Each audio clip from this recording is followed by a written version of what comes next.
So the aim of this lecture, okay, to be a short one, is that you know what you don't know, okay?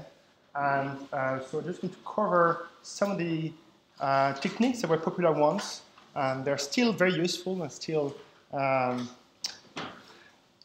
something you should consider depending on the class of your problem, okay?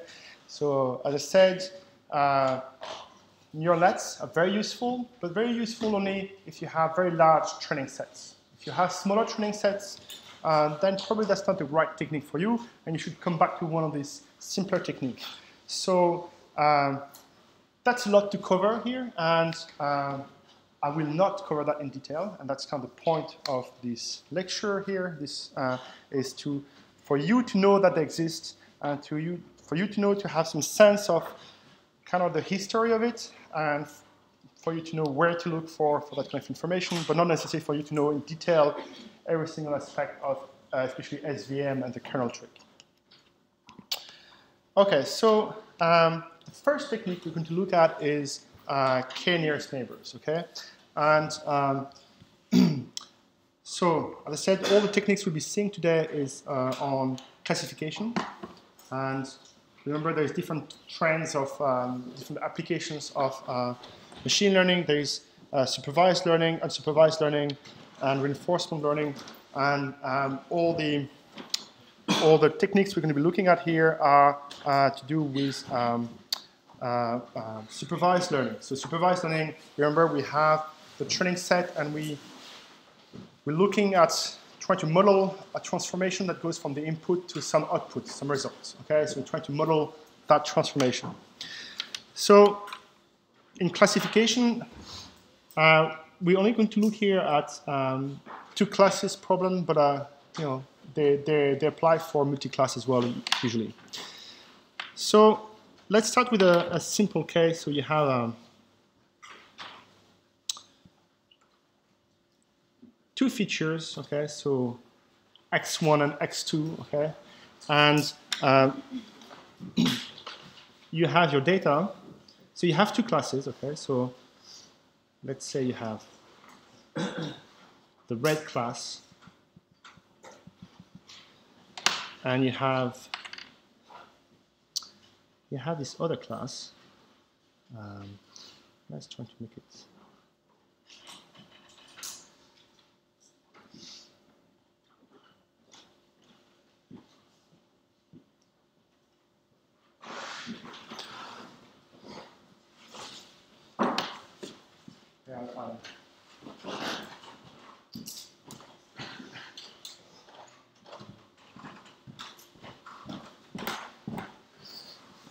Okay, so the two classes, so you have, this is, let's call that class 0, and this is class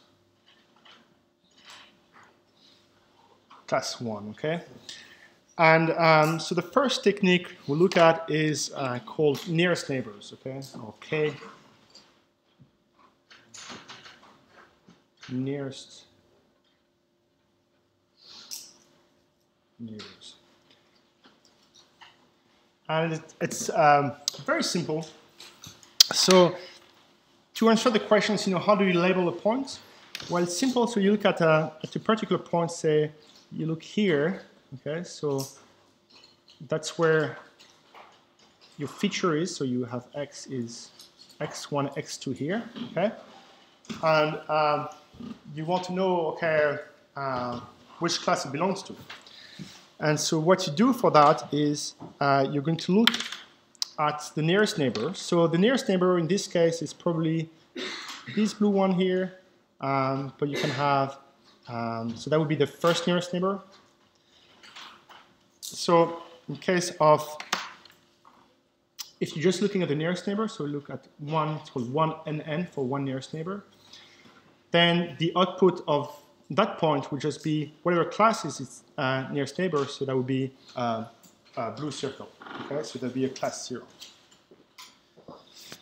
Now, if you're looking at something like a 3 nearest neighbor, you're going to look at, well, you guess it, the 3 nearest neighbors from that point. And so that would be these 3 points. And what you output is the proportion of the classes you have within the tree. Okay, so you have 3 outcomes. So you have two blues and 1 red. So therefore, you say that you have something like 66% of being blue. Okay. If you write it properly, you say the likelihood that my outcome is blue, given my inputs, is 0.666. Okay? So that's what you would say. And you can keep on going. Okay? You can say, right, you can take the 5 nearest neighbors. And if you look at the 5 nearest neighbors, then you keep on going. Still the same point. You look at what's this guy here and this guy here, and then you see that when you look at the corrections of all the points you have 3 blue points and 2 red points. So the probability that you are class 0 is this time 3/5, and that's 0.6. Okay, so it's very simple approach, and the good thing with nearest neighbors is that even if your point is very far away, so even if you're here, you still have a nearest neighbor, because you just look at the distance between this point and all the other points and trying to find the nearest one, so necessarily you have a nearest neighbor. Okay.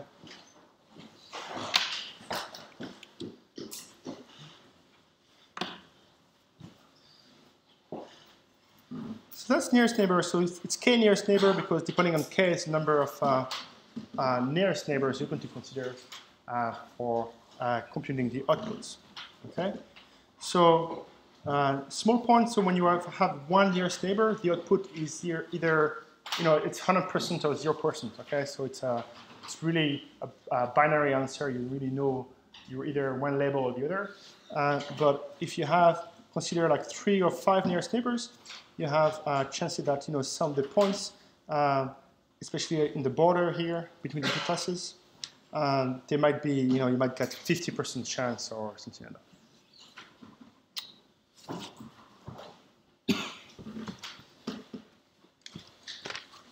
Okay, so this is an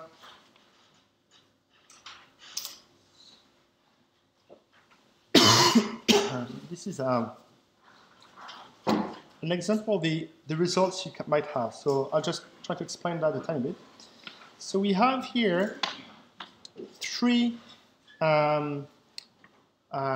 problems, and I hope you're not colorblind, but basically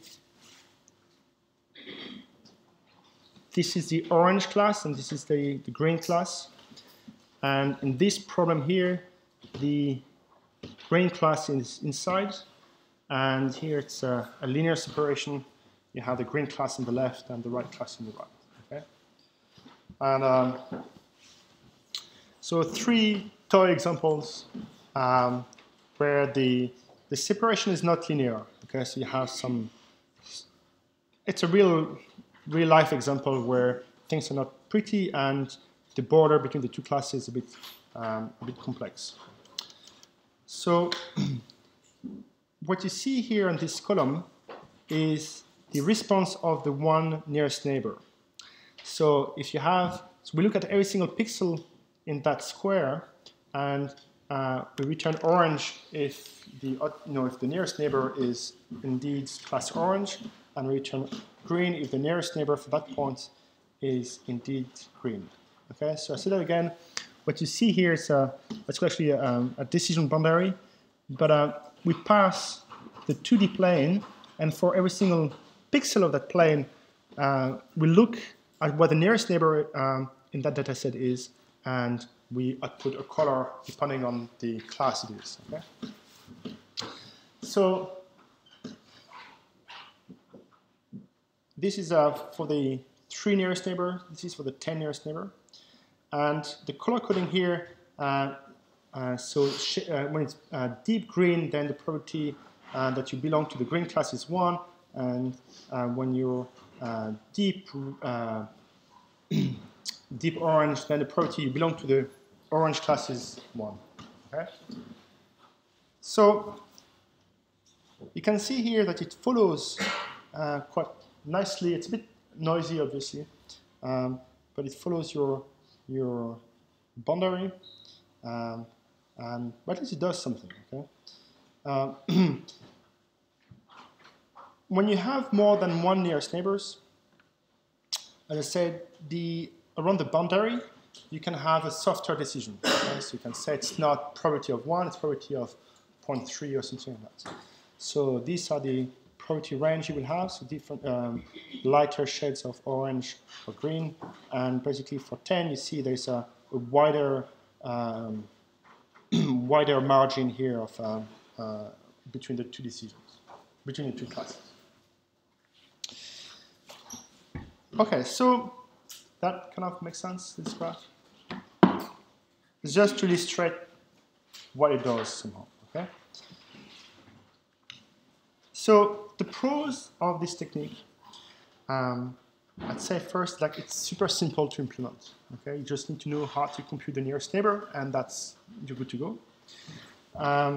It's a non-parametric technique, and by non-parametric technique, well, you still have one parameter, which is the number of neighbors you have, but that's about it. Remember, in least square or in logistic regression, we had the weights. Okay, so these were the parameters you had to optimize for. Here we don't have to optimize for anything. We just, straight away we have a simple algorithm. There's no training technique as such. We just, have the data set and just, work on it. And the point is that it's kind of works well. Okay. Now it's not perfect. I mean, obviously, here we prefer to have a smoother boundary. And if you have a lot of noise, you could have isolated points, little islands of decision. And, like say, here it's supposed to be a circle, and obviously that is quite far from being a circle if you take the one end.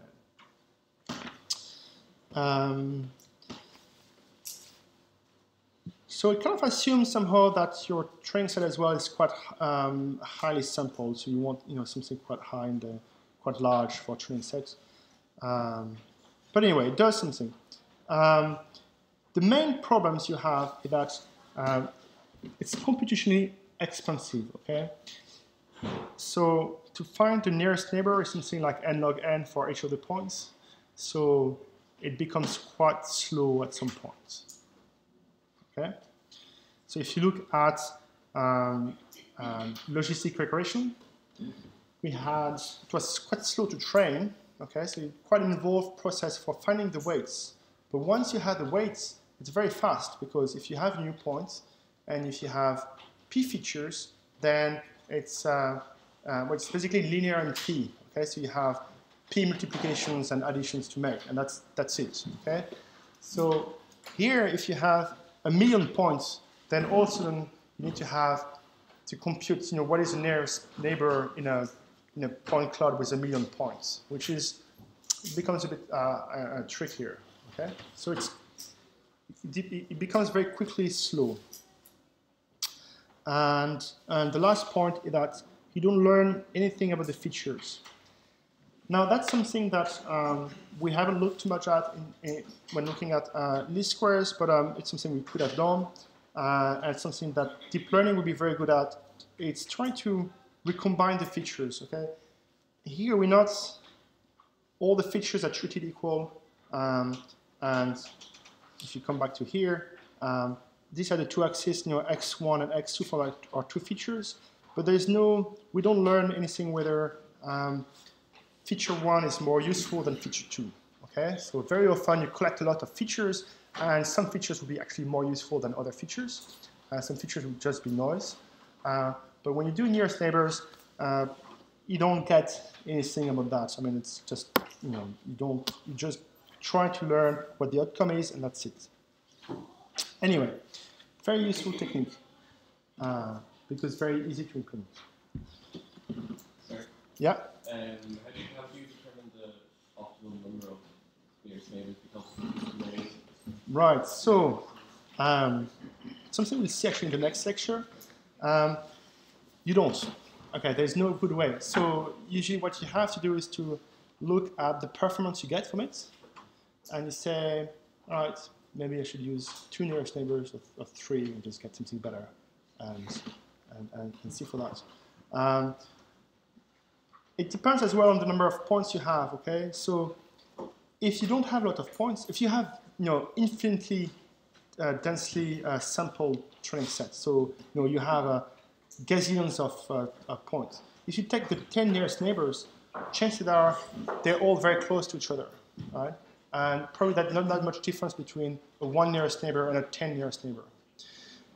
Similarly, if you only have very few points, okay, and that's kind of already here, kind of borderline case where, if you have a point, you have to find 10 nearest neighbors. Well, the 10th nearest neighbor might be very far away from you, okay? So maybe that is not, how do you have, one nearest neighbor that's very close and the other one is very far, not very useful. So it depends on your data sets, right?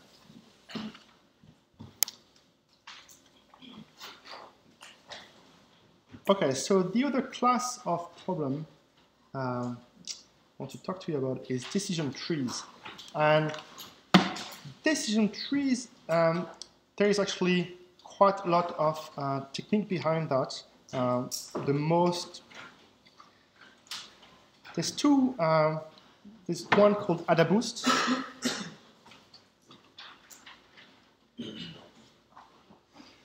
Now, AdaBoost become quite famous with face detection. So in 2001, there is this paper from Viola and Jones. That was the first paper, well, that was the first known paper technique for accurate face detection in images. Okay, so before that point, algorithms were not very good, but they were not very simple and not necessarily very good. So the first paper on face detection that was actually efficient was from Viola Jones, and it used these techniques. We used as part of this face detection technique AdaBoost, so that got some attention from the community. So people were like, okay, this is a useful technique. More recently, people have been talking a lot about random forests. So, there's an S now. Random forest. Now, all these, okay, so the different names, different techniques, it's a whole family of techniques. And obviously, we won't see that in detail. But basically, what you have here is you're trying to build a simple, decision tree. So I'll try to replicate that here. So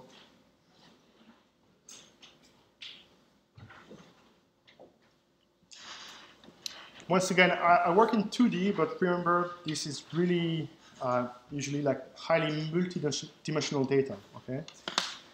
And I work in 2 classes, but usually the arguments can be extended to 3 classes. So we assume that there's 2 classes, and the class 1, it's somehow below class 0.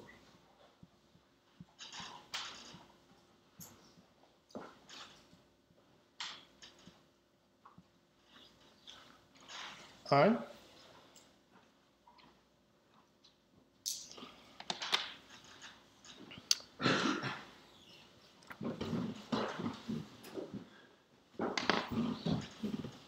So what you do at this point is you try to make simple decisions, okay? So remember in least squares we had we had a decision, okay? Remember in logistic regression we had something like W1 plus x1, sorry, w1 x1 plus w2 x2 bigger than some threshold, okay? That was logistic regression.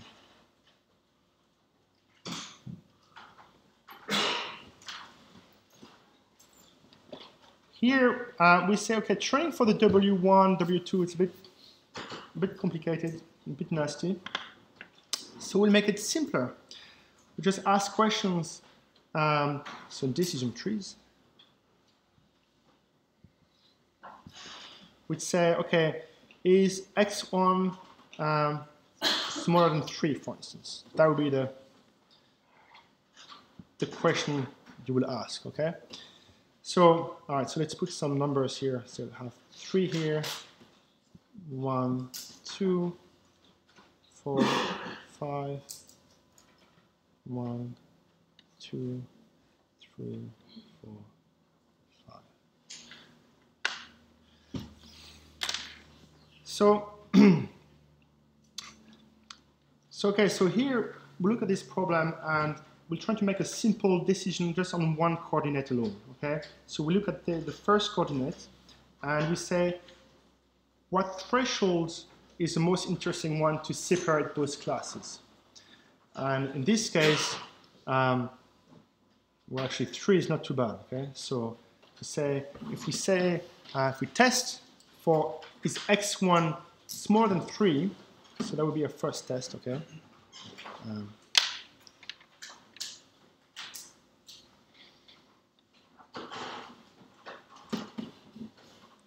Then we look at the answer for that. So we check, is it true or is it not true, okay? And if it's true, okay, if x1 is smaller than 3, then we could take another simple decision, okay? We could double check and see, right? So maybe looking at the second dimension this time.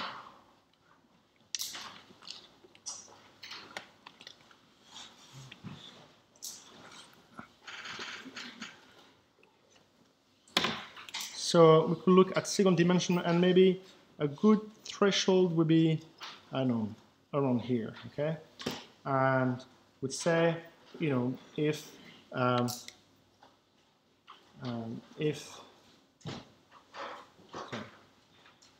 is x2 smaller than 1.9? And that's your question you have at this point. And then you say, right, if it is the case, if it is not the case, then,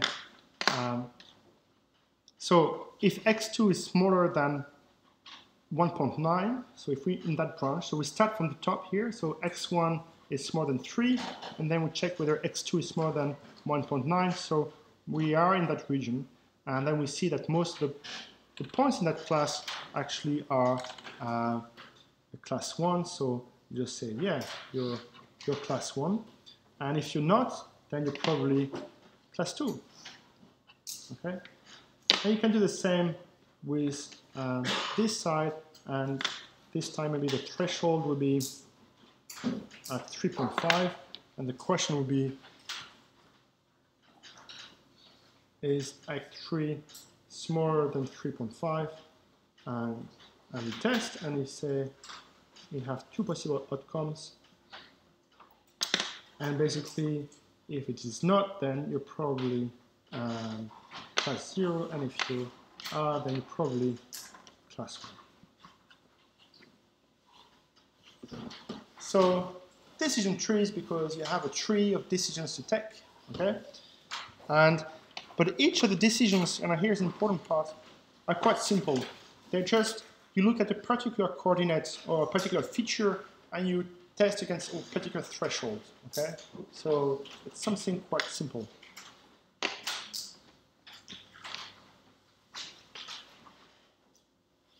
Obviously, I'm not discussing here on how we optimize and how we find thresholds, okay? So there is loads of different techniques and hence different names I mentioned.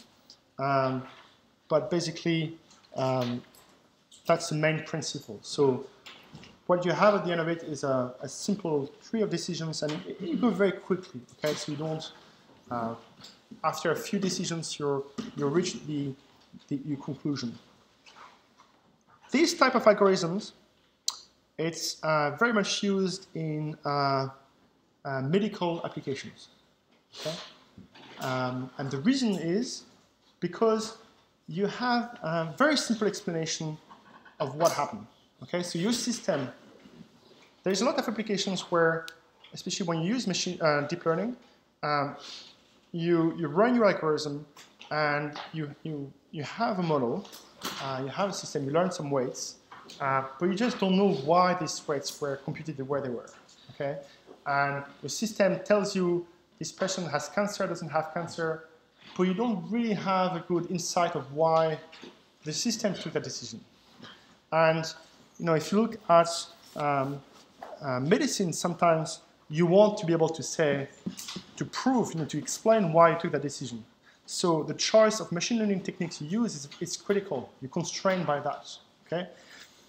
So these kind of decision trees are very easy to explain. You can say, the system took that decision because of this sequence of tests. Okay, and you can look down at every single of these tests and get back to the person asking you the questions why. Okay, so that's actually quite an important point. Okay, so these techniques are still quite active and popular. So let's look again at what you get. So these are the decision boundaries we have. So again, our input data, the boundary looks like this, this, and this. Oh. What happened there? And so you can see here you have boundaries that are very much aligned with the axis of your features. Okay, so remember, because we take decisions such as, is x1 smaller than 3, so therefore, at the end of the day, your decision boundary will be, let's call them, they are right angles, okay? So you will have these kind of lines in your space, okay? So different trees, different techniques will give you back probabilistic answers or not, and that's because if you look at random forest or AdaBoost, they will generate different trees, okay? So instead of generating one tree, they will generate a collection of trees and make a decision based on what this collection of trees will answer for you. Okay? So because you have different methods, you can start to take the average of these techniques, and you can start to have probabilistic outputs on that.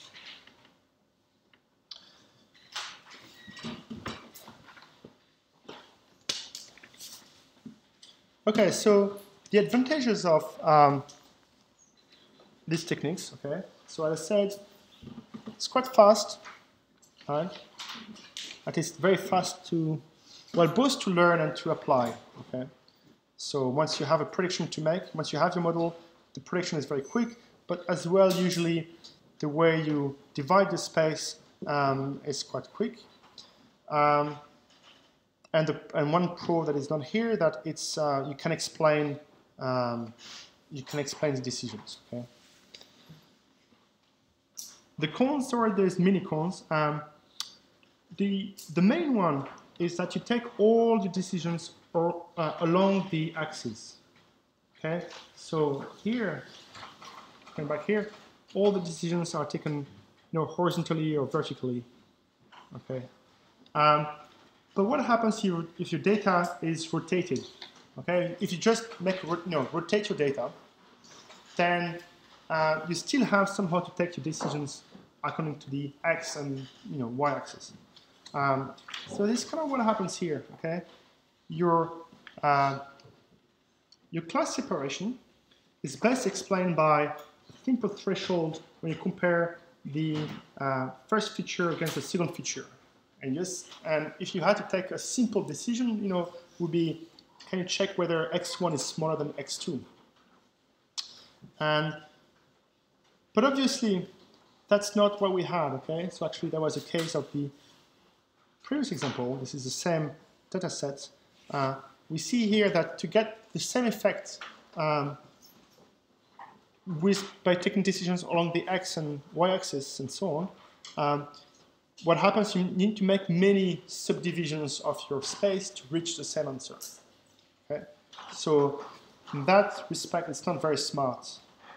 Like it's heavily biased by the way you look at your data and how you picked up your feature. All right.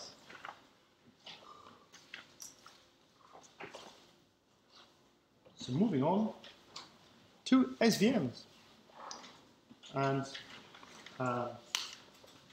so SVM was really the most popular technique before deep learning. Okay, so till 2012, there was the technique of choice for most, say, computer vision problems. Okay, and in SVM, in its simple form, it's simply a linear classifier. And this equation, you've seen it before, and that's no mystery because that's actually exactly the same. Okay, so what SVM does is exactly the same as logistic regression. It tries to predict the outcome by taking a binary decision on a linear combination of your features with some weights. Okay, so the whole game here is to find what these weights are. And so the difference between SVM and logistic regression is in the choice. So it's not in the model. The model is the same. So therefore, the only difference is in the choice of the loss function. And in logistic regression, if you remember, we used the cross entropy. Okay, so that's the previous course. But in SVM, what you use is something called the hinge loss function. And that has kind of a nasty shape like that you don't have to remember. Don't worry, you don't have to. It's not an expression you have to learn by heart for the exam. Okay, but just know that it's called the hinge loss function. It's a different function. And basically, in terms of geometry, this is what happens. Okay, so once again, you have two classes, one green, one orange, and what you're trying to do in SVM, the hinge loss function basically trying to find a direction. So that's the direction of separation you have, and it's trying to find a direction that has maximum separation. Okay, maximum margin. It's called the margin. So it's trying to find, okay, if you take a very poor line, okay, if you go a direction like that, then you'll find that the margin here that separates the two classes, it's tiny. Okay? You will have a very small margin between the two classes because you have no space between the two. But if the two classes are well separated, there is a direction that splits.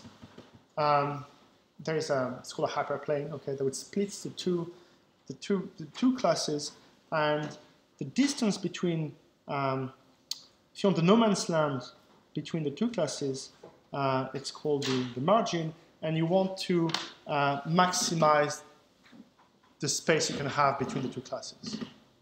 Okay, so trying to find a direction, a plane separating your classes, and it turns out that the plane that maximizes the margin is a good plane, so it means like it's a good way of putting a border between the two classes.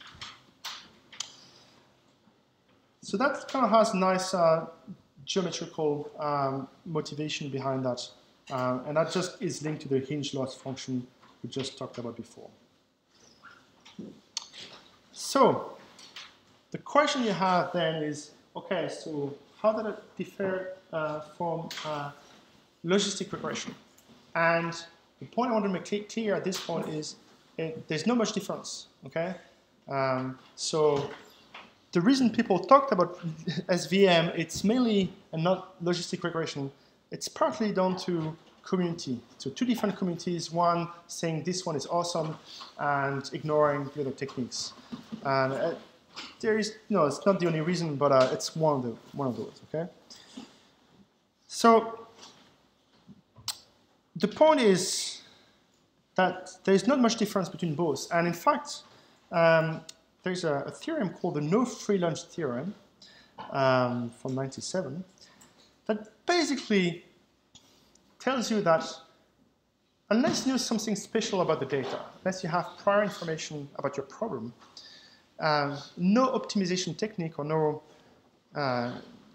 classification technique will be superior to the other one. Okay? So what the theorem tells you is that really what you should think about is like what is you trying to optimize. Okay, so you have a loss function. The loss function is making some assumptions about your data. Okay, that's what it says. So in logistic regression, we said that we had an assumption about the noise and how the noise was simple. We say it's a follows a logistic distribution. So we made some assumption about the data we have, very strong assumptions. SVM made some other assumptions, okay? And it all depends to the data you have. You know, does the data you have follows one or the other? But in most cases, it really makes no difference, and it really has no implication whatsoever. Like the performance between SVM and logistic regression is really neck and neck. The reason why people talk about SVM as well is the community, and because at some point it was used in tandem with a kernel trick. And I think the kernel trick is probably something we should leave for next week, for next week. But it's in the notes, okay? I'll just go briefly and come back on that. Okay? So remember what we had, okay? It's something we had for linear, for least square, and I mentioned that as well for logistic regression. And it's a very important point. The point was that, okay, all these linear techniques, so-called linear techniques, they're called linear because we take linear combination of your features, but nothing is said about the features. So you have quite a lot of freedom to tweak your features, to transform your features, to do whatever you want with your features, so that you can fit nonlinear problem. Remember, we said, okay, in your lab, you had a polynomial basis for your features, and say, okay, we had x, but if you include as well 1, x squared, x cubed, then you can do something interesting. You can have a polynomial. And so that's the kind of trick you do quite a lot. You map your features, vectors, into another set of features, and I'll call that phi, but it's a feature mapping, so you go from one feature space to another feature space, and you transform your features, and you hope that in this space, everything is linear. So this is kind of the diagram you will see quite often. You have a nonlinear boundary here. Okay, this is quite a nasty boundary between two classes. Right? And obviously, if you try to have a linear problem, that won't work, because a linear problem, straight out, we're trying to find, like a straight line. And a straight line is just not good for that problem. Okay, obviously it's not a straight line, it's a wiggly line. But the idea is to say, well, hang on a second, okay, I only can solve the optimization for straight lines, but if I transform these features, if I apply this kind of smart transformation, then I can't transform. So, I'm in different feature space here, probably bigger space, probably more dimensions, but in that space, the separation between the two classes is actually just a plane, okay? And then I can use linear techniques.